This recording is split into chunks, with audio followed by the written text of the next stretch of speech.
De même que dans l'aridité du désert, il y a la fraîcheur des oasis, où l'on boit l'eau de la source, de même dans l'agitation de nos vies, comme un désert où Dieu n'est pas, il y a la célébration du culte où ensemble nous nous approchons de la source, Jésus-Christ. Chers amis, Dieu lui-même nous accueille dans ce culte protestant et il nous attendait déjà avant que nous allumions la radio. Merci d'avoir répondu à son invitation. Il nous donne la joie de retrouver les gens de la famille de Dieu. Invoquons le Seigneur. En ton nom, nous nous sommes assemblés parce que tu es notre espérance et aussi notre inquiétude. Qui es-tu, Seigneur, toi que nous cherchons, toi dont le silence nous fait appeler? De quel nom puis-je t'invoquer? Tu dépasses tout nom. Quel hymne pourra chanter tes louanges? Quels mots pourront parler de toi? De toi procède tout ce qui est dit, mais tu es au-delà de tout discours. De toi est issu tout ce qui est pensé, mais tu es au-delà de toute pensée. Tu es le but de toutes les aspirations silencieuses. Tu es l'objet des gémissements de la création tout entière. Nous te savons là, à nos côtés, humble et forte question que personne ne peut faire taire, présence qu'on ne peut enfermer. Amen.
Lecture du Deutéronome. Voici le commandement, les prescriptions et les règles que le Seigneur votre Dieu a ordonné de vous apprendre, afin que vous les mettiez en pratique dans le pays vers lequel vous passez pour en prendre possession. Écoute, Israël, le Seigneur notre Dieu, le Seigneur est un. Tu aimeras le Seigneur ton Dieu de tout ton cœur, de toute ton âme et de toute ta force. Ces paroles que j'institue pour toi aujourd'hui seront sur ton cœur. Nous reconnaissons le péché des humains. Seigneur Dieu, nous voulons te dire notre peur et notre angoisse devant le mal et la souffrance du monde. Te dire aussi notre honte et notre confusion parce que nos propres fautes prolongent cette souffrance. Pardonne-nous, Seigneur, d'agir si naturellement comme des égoïstes et de ne pas aimer notre prochain avec l'ardeur, le respect, l'attention qu'avait Jésus. Pardonne-nous de t'aimer si mal, d'attendre toujours tes services au lieu d'être à ton service. Pardonne-nous d'oublier que notre vrai bonheur est de t'aimer et de te servir. Seigneur, je suis impardonnable, et tu me pardonnes encore. Que ton pardon soit notre paix, notre joie et notre force, au nom de Jésus-Christ. Amen.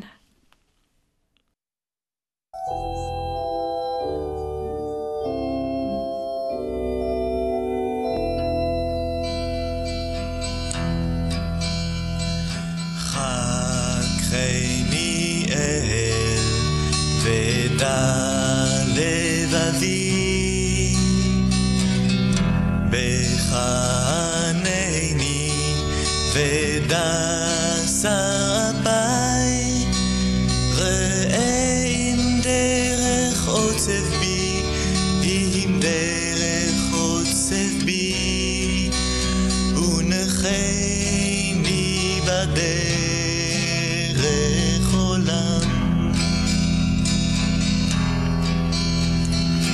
Sonde-moi, ô Dieu, et connais mon cœur.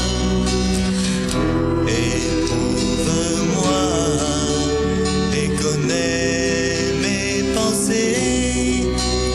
Regarde si je suis sur une mauvaise voie et conduis-moi sur la voie de l'éternité.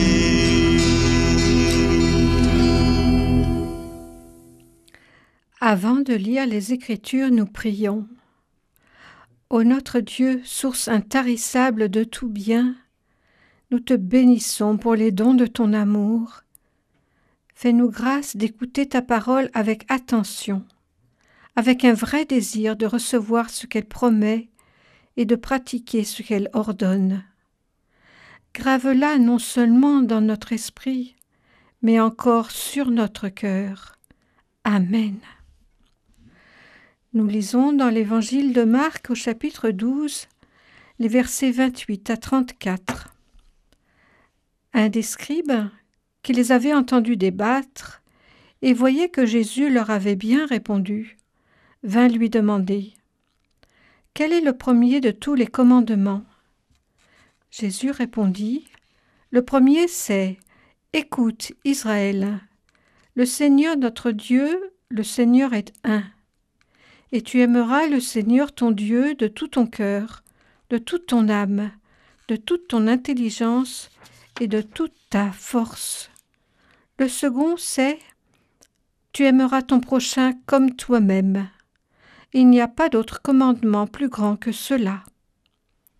Le scribe lui dit « C'est bien, maître, tu as dit avec vérité qu'il est un et qu'il n'y en a pas d'autre que lui, et que l'aimer de tout son cœur, de toute son intelligence et de toute sa force, et aimer son prochain comme soi-même, c'est plus que tous les holocaustes et les sacrifices. » Jésus, voyant qu'il avait répondu judicieusement, lui dit « Tu n'es pas loin du royaume de Dieu. » Et personne n'osait plus l'interroger.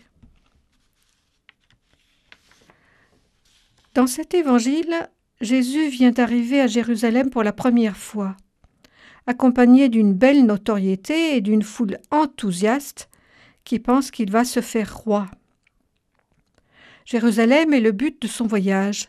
Il a annoncé à 3 reprises qu'il y sera crucifié, mais le message a du mal à passer.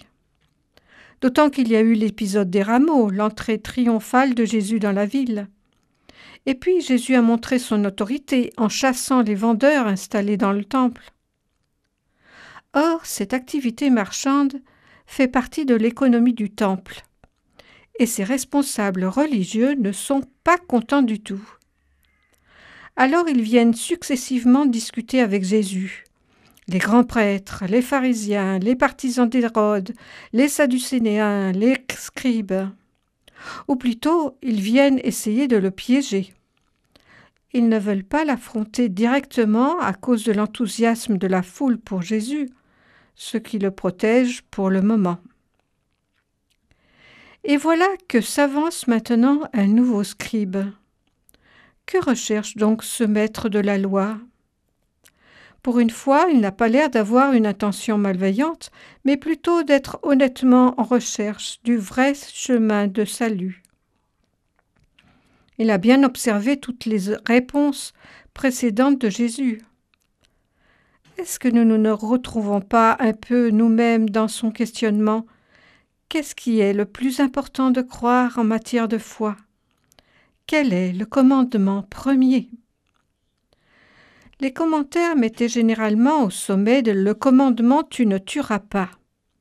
Un exemple classique disait que si on voyait un homme se noyer le jour du sabbat, on devait le secourir en transgressant le sabbat. La première réponse de Jésus est une citation du Deutéronome. En reprenant cette confession de foi d'Israël, Jésus s'inscrit à l'intérieur du judaïsme. Ce commandement premier est introduit par cet appel « Écoute Israël ». Que j'aime cet appel à l'écoute dans notre monde où tout est bruit. Il a terriblement besoin d'écoute pour se sentir exister et arrêter de se sentir constamment méprisé. Et ce défaut d'être engendre à mon sens la suractivité erratique et la surconsommation que l'on peut constater chez nos contemporains occidentaux. De plus, celui qui écoute n'est ni un dogmatique car lui connaît la réponse, ni un sceptique qui pense qu'il n'y a pas de réponse. Ici, écouter, c'est prêter attention à la parole de Dieu, à l'étude, au sens de l'Évangile. Mais attention à nous-mêmes. La pire chose qui puisse arriver à notre foi, c'est d'avoir un esprit habitué. Alors, on n'écoute plus. En hébreu, le verbe « écouter » signifie aussi « obéir ». L'écoute n'est pas passive, elle induit une réponse. C'est d'ailleurs à cette réponse qu'on voit qu'on a écouté vraiment. La réponse de Jésus, vous la connaissez par cœur. Tu aimeras le Seigneur ton Dieu de tout ton cœur, de toute ton âme, de tout ton esprit, de toute ta force. Tu aimeras ton prochain comme toi-même. Mais est-ce qu'on peut commander d'aimer ? Dans l'Évangile, Jésus a montré son amour pour nous, qui vivons pourtant 20 siècles après lui, en acceptant la mort infamante de la croix. Aimer, bibliquement, ce n'est pas éprouver de la sympathie pour quelqu'un, c'est agir en faveur de l'épanouissement de cette personne. Aimer Dieu, c'est le faire grandir en nous, c'est lui donner de la place dans ma vie, c'est écouter ce qu'il a à me dire. Une foi aimante n'est pas sentimentale. Connaissez-vous la différence entre un simple croyant et un vrai disciple ? Un croyant compte sur Dieu pour arranger ses affaires, alors que Dieu peut compter sur son disciple. Bon, honnêtement, je crois que je suis un peu l'un et l'autre. De tout ton cœur, de toute ton âme, de tout ton esprit, de toute ta force.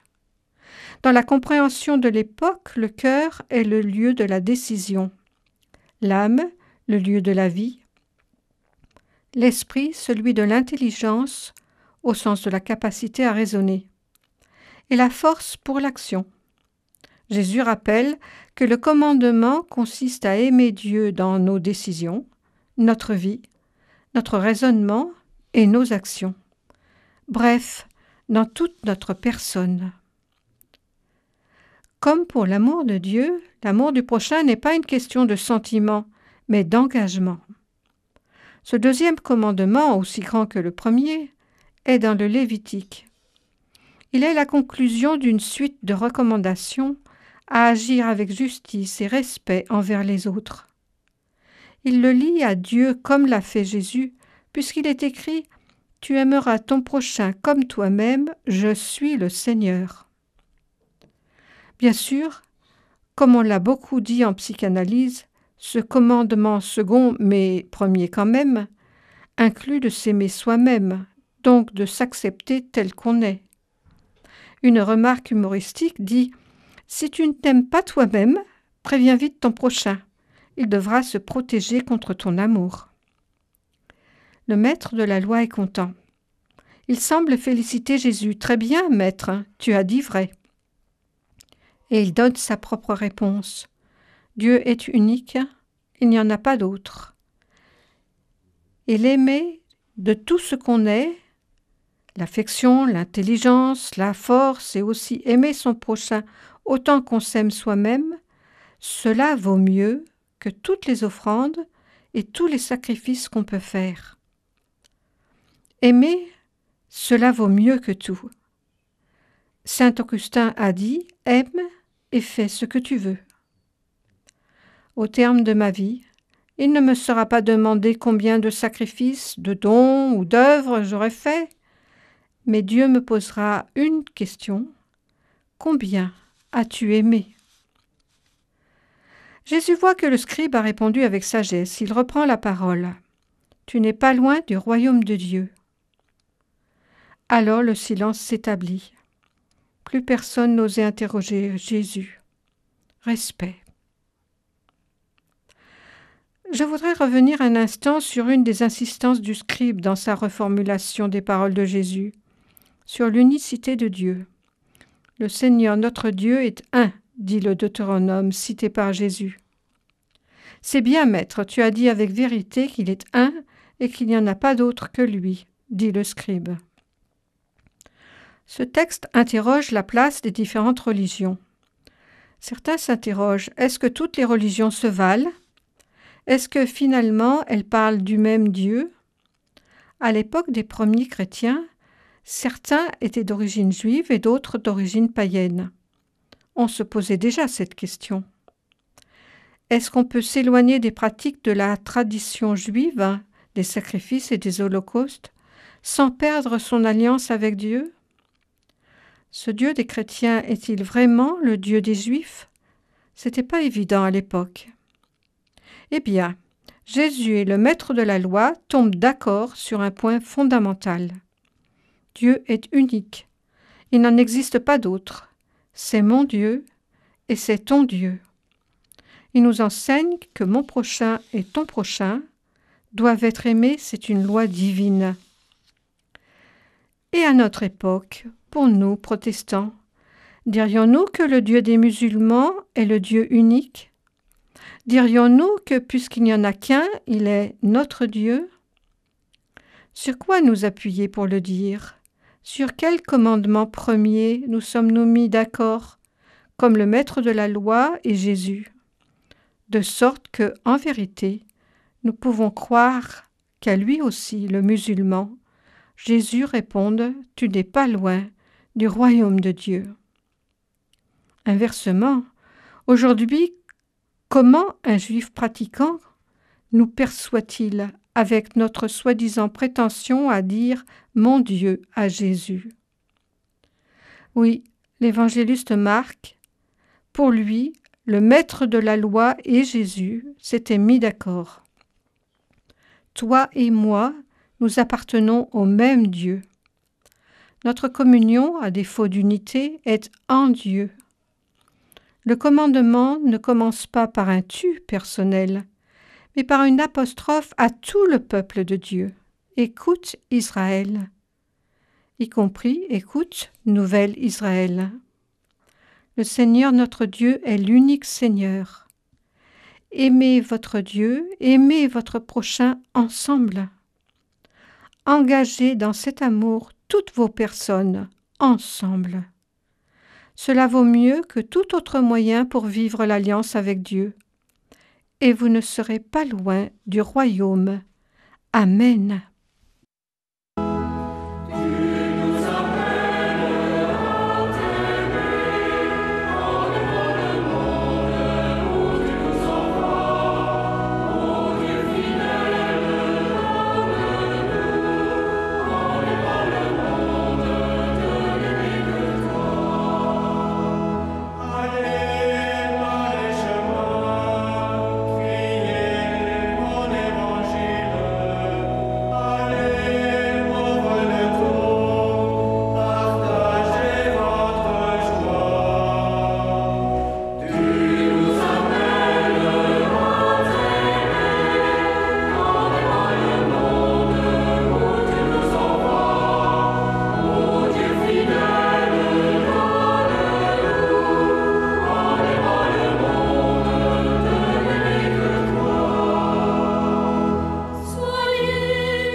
croyons que Dieu est amour.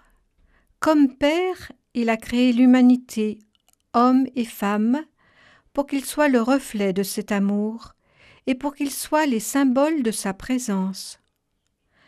Même si les hommes et les femmes refusent d'être fils et filles de Dieu, comme Père, il nous aime tous d'un amour gratuit et inconditionnel. Nous croyons que Dieu est amour. Comme Fils, il est venu en Jésus-Christ rencontrer chaque homme et chaque femme pour les libérer du péché qui asservit et les guérir du mal qui les détruit dans leur vie. Même si nous oublions ce frère qui nous a tendu la main jusqu'au plus profond de notre humanité, comme Fils, Jésus-Christ est venu pour notre salut. Sa résurrection est l'assurance que le mal et la mort n'ont pas le dernier mot sur nous. Nous croyons que Dieu est amour. Comme Saint-Esprit, il vient inspirer aux hommes et aux femmes de se rassembler pour construire la paix en annonçant le pardon et la réconciliation. Même si l'humanité se défigure par ses violences quotidiennes, comme esprit d'unité, Dieu vient animer le cœur de son Église pour qu'elle bâtisse son royaume où justice, paix et amour lient les hommes et les femmes. Amen. À l'invitation de notre président de région, le pasteur Jean-Luc Crémer, nous prions notre Dieu pour les peuples engagés dans un conflit majeur, en Syrie, à Gaza, en Israël, au Liban, au Yémen, et puis au Burkina Faso, en Somalie, au Soudan, au Nigeria, et puis en Birmanie, et encore en Ukraine. Avec eux, nous prions pour une plus grande détermination de la communauté internationale à instaurer une paix juste et pour un meilleur accueil dans les pays démocratiques de tous ceux qui fuient la misère, la violence ou l'absence de liberté. Avec les mots de Naji Oumran, pasteur réformé syrien exilé au Canada, « Éternel, nous te prions. Notre Père qui es aux cieux, saint est ton nom. Puisse-t-il être sanctifié de nouveau. Nous t'implorons en faisant mémoire de tes promesses. Par tes propres mots, Seigneur Dieu, nous déclarons « La Syrie est ton peuple, les autres peuples ton œuvre. » Pourtant, nos cœurs défaillent. Nous sommes opprimés. Nous avons besoin de voir ton amour et ton pardon. Fais connaître le nom du Christ, et que sa lumière insuffle le matin à notre nuit. Ô Dieu, sois pour nous ce que tu fus pour les Israélites pendant l'Exode et dans le désert du Sinaï, afin que les jardins de la paix fleurissent là où la guerre a semé la désolation, et que ton nom soit élevé. Avec les chrétiennes et les chrétiens de tous ces pays, et avec toute ton Église, nous te disons, notre Père qui es aux cieux, que ton nom soit sanctifié, que ton règne vienne, que ta volonté soit faite sur la terre comme au ciel. Donne-nous aujourd'hui notre pain de ce jour. Pardonne-nous nos offenses, comme nous pardonnons aussi à ceux qui nous ont offensés. Et ne nous laisse pas entrer en tentation, mais délivre-nous du mal. Car c'est à toi qu'appartiennent le règne, la puissance et la gloire, pour les siècles des siècles. Amen. Recevons la bénédiction de Dieu pour être une bénédiction les uns pour les autres. Dieu te bénit et te garde. Il rayonne sur toi, il t'accorde sa grâce. Ton Dieu se tourne vers toi la paix.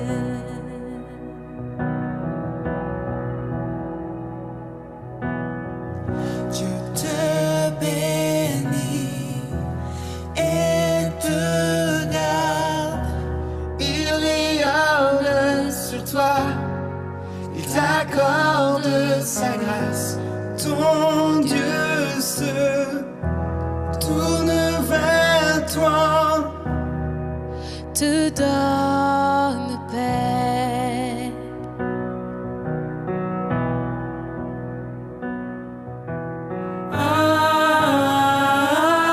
Amen, Amen, Amen.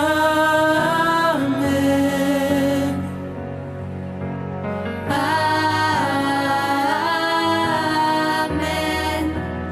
Amen. Amen. Dieu te bénit, Et te garde. il rayonne sur toi. Il t'accorde sa grâce. Ton